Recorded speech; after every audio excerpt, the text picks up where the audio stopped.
শুভ জন্মদিন সোনামা। 2020 সালের 14ই ডিসেম্বর। আজকের এই দিনে তুমি আমাকে প্রথম মা হওয়ার অনুভূতি দিয়েছিলে। সেই অনুভূতি ভাষায় প্রকাশ করা যায় না।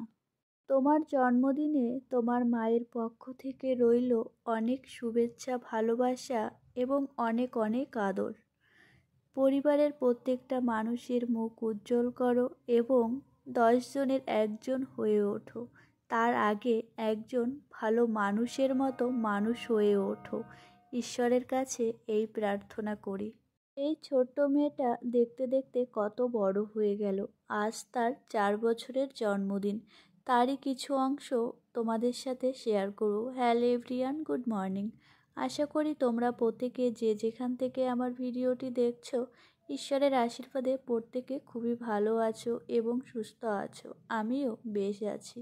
রিতার হ্যাপি ফ্যামিলিতে নতুন একটি ভিডিওর সাথে আমার পরিবারের সকল বন্ধুদের জানাই অনেক অনেক ভালোবাসা এবং ওয়েলকাম। শনিবার আমার মেয়ের জন্মদিন করব না, তাই ভাবলাম মেয়ের জন্য একটা জামা আর ঘরোয়াভাবে তো একটু অনুষ্ঠান করতেই হবে। যেহেতু বাঙালি কালচারের মধ্যে কিন্তু জন্মদিনে নতুন বস্ত্র আর খাওয়া দাওয়া রয়েইছে। তাই সাহা টেক্সটাইলে চলে গেছিলাম, সেখান থেকেই মাম্মামের জন্য এই সুন্দর ফ্রকটি কিনে এনেছি। আর পরের দিনই রয়েছে আমাদের একটি বিয়ের নিমন্ত্রণ, সেখানেই যেতে হবে। তাই আমি এখানে দেখো দুটো ব্লাউজ কিনে নিয়ে এসেছি। একটু হেভি কাজের মধ্যেই এনেছি, বিয়েবাড়ি যেহেতু হয়তোবা বেনারসি বা একটু বেশি গর্জিয়াস শাড়ির সঙ্গে পরতে হতে পারে, তার জন্য একটু বেশ গর্জিয়াস ব্লাউজও নিয়ে এসেছি। দুটো ব্লাউজ নিয়েছিলাম আর ব্লাউজ দুটোর কাটিং বা কাজগুলো কিন্তু খুবই ভালো ছিল। এই রেড কালারের ব্লাউজটা কিনেছিলাম, যে কোনো শাড়ির সাথে আমি পরতে পারবো।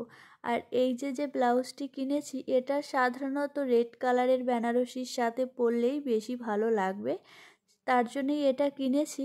এটা কেনার দরকার ছিল না, মামামের পাপা বলল পেয়েছো যখন নিয়ে নাও, তাই নিয়ে নিয়েছি। তাছাড়াও মামামের পাপা যখন সাহা টেক্সটাইলে যায় তখন কিন্তু সে একবার শাড়ি কাউন্টারে যাবেই, আর সে শাড়ি কাউন্টারে যাওয়া মানেই আমাকে একটা নতুন শাড়ি হওয়া। এখান থেকেও সে না আমাকে একটা নতুন শাড়ি কিনে দিয়েছে। যদিও বা আমি বলেছিলাম শাড়ি কিনবো না, কিন্তু শাড়িটা না এতটাই পছন্দ হয়েছে তাই সে আমাকে কিনে দিল। আর এখানে সমস্তটা ব্যাগের মধ্যে রয়েছে। মাম্মামের নাচের ক্লাসে গেছিলাম আর ভেবেছিলাম এই যে শাড়ির ফলস পিকোটা করব আর ব্লাউজের পিসটা কেটে রাখবো, যেহেতু বিয়েবাড়ি রয়েছে সেখানে গিয়ে হয়তোবা এই শাড়িটা পরতে পারি তার জন্যে। আর এই যে এই ব্লাউজটা এই শাড়িটার জন্যই কিনেছি, তাছাড়াও আরও বেশ অনেক শাড়ির সঙ্গেই কিন্তু এই ব্লাউজটা পরা যাবে।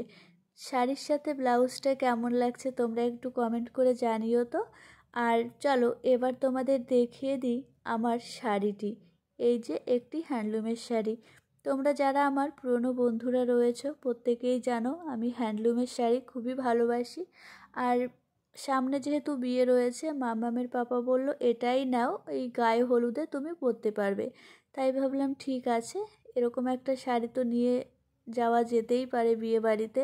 আর এই শাড়িটা দেখো, কাজটা কিন্তু খুবই সুন্দর, আর হ্যান্ডলুমের শাড়ি না ক্যারি করতে আমার মনে হয় খুবই সুবিধা। আর রানী কালারের একটা ব্লাউজ দিয়ে পরলে না শাড়িটাকে খুব সুন্দর লাগবে। তোমাদের শাড়িটি কেমন লাগলো অবশ্যই কমেন্ট বক্সে কমেন্ট করে জানিও তো। এখানে রয়েছে আঁচলটা আর এখানে রয়েছে এই যে হচ্ছে ব্লাউজ পিসটা। ব্লাউজ পিসটা কিন্তু কাটালে বেশ ভালোই লাগবে। আমি খুব একটা কাটাই না হ্যান্ডলুমের শাড়ির ব্লাউজ, যদি কোনো দামি শাড়ি হয় তাহলেই কাটাই। শাড়িটার কালার কম্বিনেশনটা কিন্তু সত্যিই দারুণ ছিল। তারপর এখন চলে এলাম পরের দিন সকালবেলা। এই যে রান্নাঘরে চলে এসেছি। আজ মাম্মামের জন্মদিন, আর জন্মদিন মানেই তো বাঙালি পায়েস তো হবেই।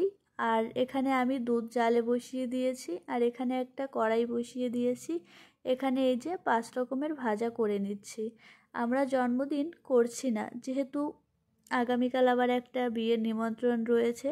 তাছাড়াও না এখন একটু নানান সমস্যার জন্যে করছি না।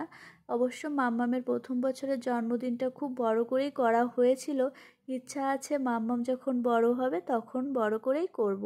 এখন যেহেতু ছোট, কিছুই বোঝে না।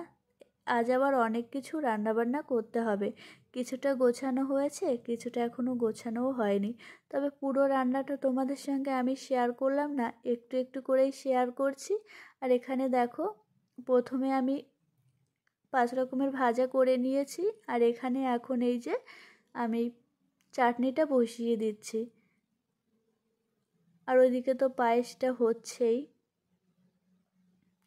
এইখানে দেখো আমার চাটনি হয়ে গেছে, 4 রকমের ভাজাও হয়ে গেছে। আর এখানে আমি বসিয়ে দিয়েছি মাছ ভাজা, মাছের মাথা ভাজা। মাছের মাথা দিয়ে হচ্ছে মুগ ডাল করব।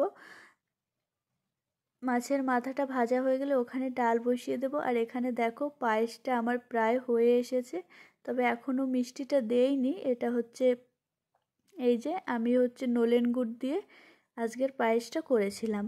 আর এখানে দেখো মাম্মামের সমস্ত খাবার সাজিয়ে দিয়ে দিয়েছি। এখানে রয়েছে স্যালাড, চিকেন, মাছের মাথা দিয়ে মুগ ডাল, এখানে রয়েছে মাটন, এখানে রয়েছে হচ্ছে ভেটকি পাতুরি, এখানে রয়েছে পায়েস, এখানে রয়েছে চাটনি আর জল, পাঁপড়, মিষ্টি, দই, কোল্ড ড্রিঙ্কস তো রয়েইছে। সাথে কিন্তু 5 রকমের ভাজাও ছিল। তবে এখানে আমি কিন্তু 2টো থালা সাজিয়েছিলাম, যেহেতু মাম্মামের ভাইও রয়েছে।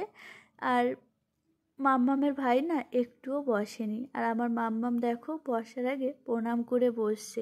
সে আবার এই সমস্ত রিচুয়াল খুবই পছন্দ করে। আর মাম্মামের ভাই হয়েছে ঠিক তার উল্টো, এই সমস্ত রিচুয়াল তার কিছুই ভালো লাগে না।